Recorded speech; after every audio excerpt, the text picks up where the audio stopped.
जय हिंद साथियों, आपका स्वागत है। टीओडी हुई पास, अब क्या है खास। आगे इस वीडियो में हम जानेंगे कि टूर ऑफ ड्यूटी तो गवर्नमेंट ने पास कर दी, लेकिन अब आगे भी और कुछ ऐसी चीज़ें हैं जो बहुत ही खास है और आने वाले समय में धीरे धीरे लागू होंगी। अब सेना में आपको पता है कि अग्निवीर अग्निपथ योजना के तहत 4 साल के सिपाही होंगे। 6 महीने की ट्रेनिंग में दुश्मन को कैसे धूल चटाएंगे। जवान तो कम से कम 5 साल में तो तैयार होते हैं।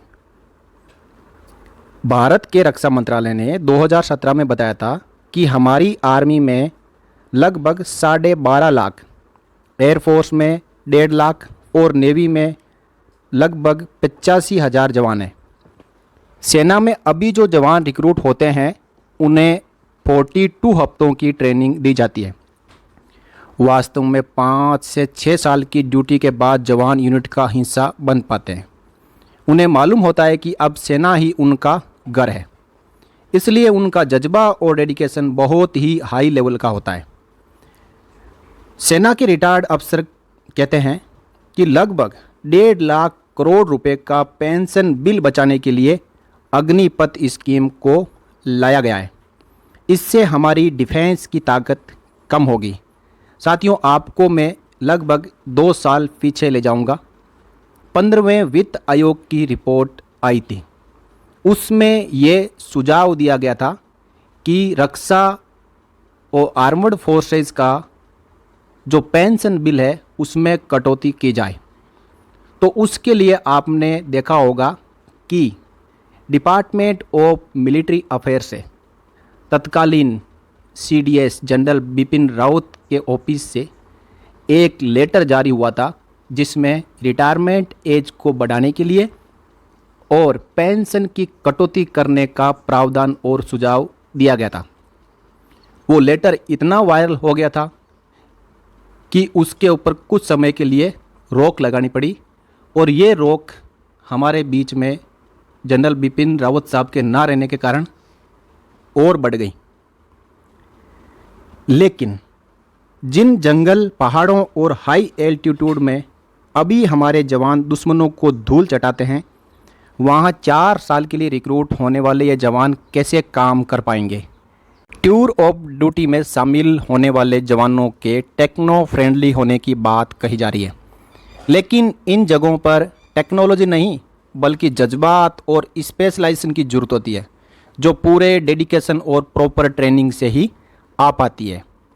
अब बात रही कि 100% टूर ऑफ ड्यूटी में शामिल होने वालों में से 25% को ही स्थायी रिक्रूट किया जाएगा और 75% को 4 साल के बाद में निकाल दिया जाएगा। तो ये 75% क्या करेंगे?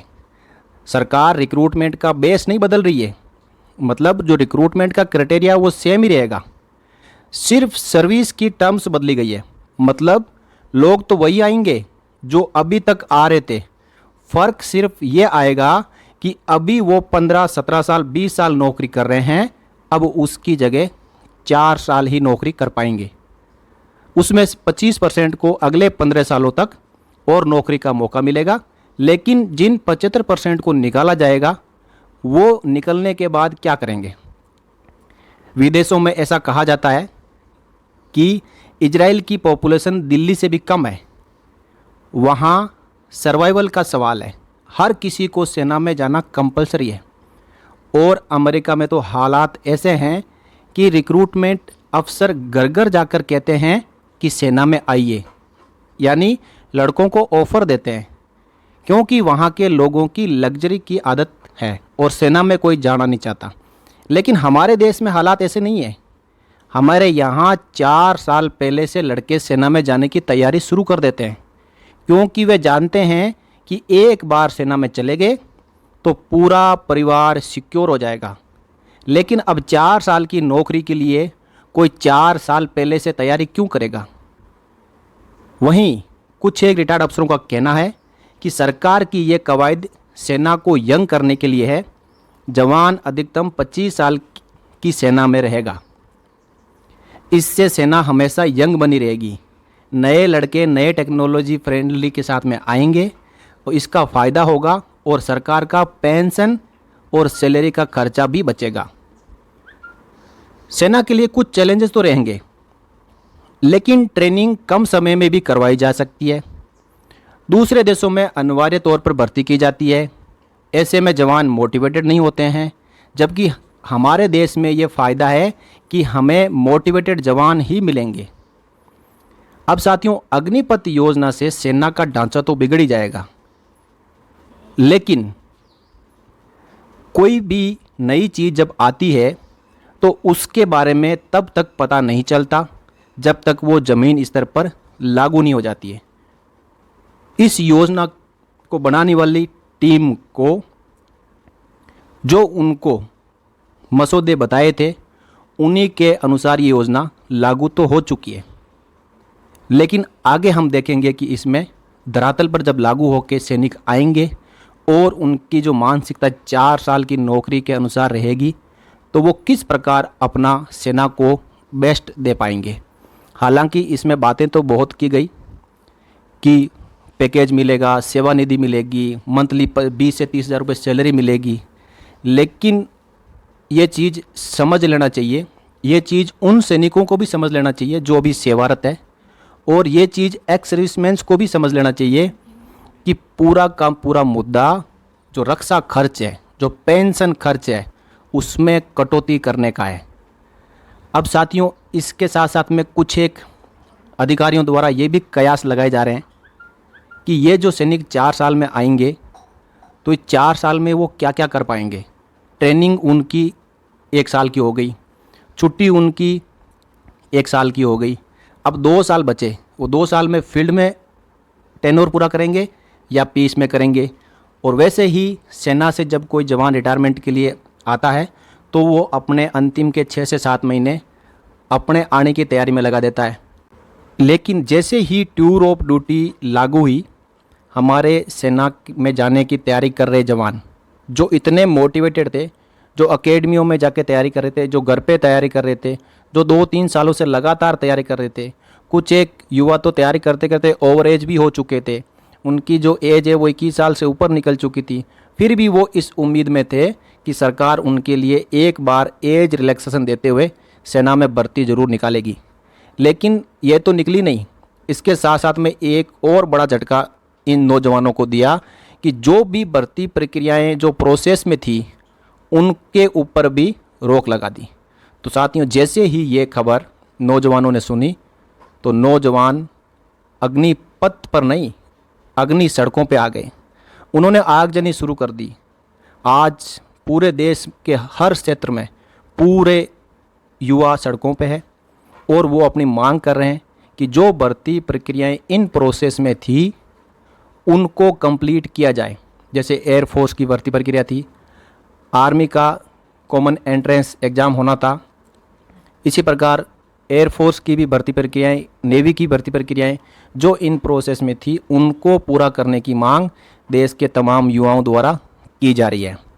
और युवाओं ने तो यहाँ तक कह दिया कि वो अब जंतर मंतर पे कूच करेंगे, और जब तक किसान आंदोलन के जैसे सरकार हमारी मांगें नहीं मान लेगी, तब तक हम धरना प्रदर्शन करते रहेंगे। तो साथियों, देखते हैं कि आगे सरकार इसके ऊपर कितने नियमों में रिलैक्सेशन देती है और क्या जो भर्ती प्रक्रियाएं प्रोसेस में चल रही है उनको पूरा करवाएगी या उनको बंद ही रखेगी। सीधी सीधी भर्ती जो टीओडी के तहत ही होगी या डायरेक्ट रिक्रूटमेंट भी होंगे, ये सब आगे आने वाले समय में ही पता चल पाएगा। लेकिन कुल मिलाकर ये जो सिस्टम आया है वो, इसके ऊपर 2 वक्तव्य हैं। कुछ कह रहे हैं अच्छा है, कुछ कह रहे हैं ठीक नहीं है। कुछ तो ये भी कह रहे हैं कि जो सेवाकर्ता या सेवादार की जगह पर टूर ऑफ ड्यूटी के तहत 4-4 साल के लिए नौकरी में जवानों को लिया जाएगा, ताकि वो ज़्यादा मुंह ना खोले, अपनी 2-3 साल की सेवादारी करे और सेना को सलाम बोल के वापस आ जाएं। और साथियों, जो मैंने वीडियो के शुरू में कहा था कि टूर ऑफ ड्यूटी हुई पास, अब क्या है खास, तो आपको बता देना चाहता हूं कि अब जैसे ही टूर ऑफ ड्यूटी के रूल रेगुलेशंस फाइनल हो जाएंगे तो सरकार का काम शुरू हो जाएगा। जो सेवारत सैनिकों की पेंशन कटौती और उनकी रिटायरमेंट एज को बढ़ाना, आप 2020 का जनरल बिपिन सिंह रावत का वो प्रोपोज़ल ज़रूर याद रखिएगा। वो प्रोपोज़ल एक दिन ज़रूर इम्प्लीमेंट होगा। अब ये देखते हैं कि वो गाज किस पे गिरती है, क्योंकि प्रीमेच्योर बंद है और जो भी जा रहे हैं वो अपने मेडिकल ग्राउंड के ऊपर रिटायरमेंट जा रहे हैं या फिर इमरजेंसी कोटा के तहत प्रीमेच्योर रिटायरमेंट ले रहे हैं। बाकी जितने भी सैनिक हैं, जैसा इस टूर ऑफ ड्यूटी में लागू किया गया कि आज के बाद जो भी आज से पहले भर्ती प्रक्रिया चल रही थी या इन प्रोसेस में है, उनके ऊपर भी रोक लगाई जाती है। इसी प्रकार जो सेवारत सैनिक है उनके लिए भी यही रूल आएगा कि उनकी रिटायरमेंट एज को आज के बाद बढ़ाया जाता है और उनकी जो पेंशन है उसमें कटौती की जाती है। जो enrolment form, terms and engagement, ये सब भूल जाए। सरकार की इच्छा शक्ति के सामने हर एक जवान, हर एक युवा सब फेल हो जाएंगे। साथियों, ये छोटी सी जानकारी मैंने आपके बीच में शेयर की। अच्छा लगा वो वीडियो तो लाइक करें, शेयर करें और चैनल को सब्सक्राइब कर सकते हैं। जय हिंद, जय भारत, वंदे मातरम।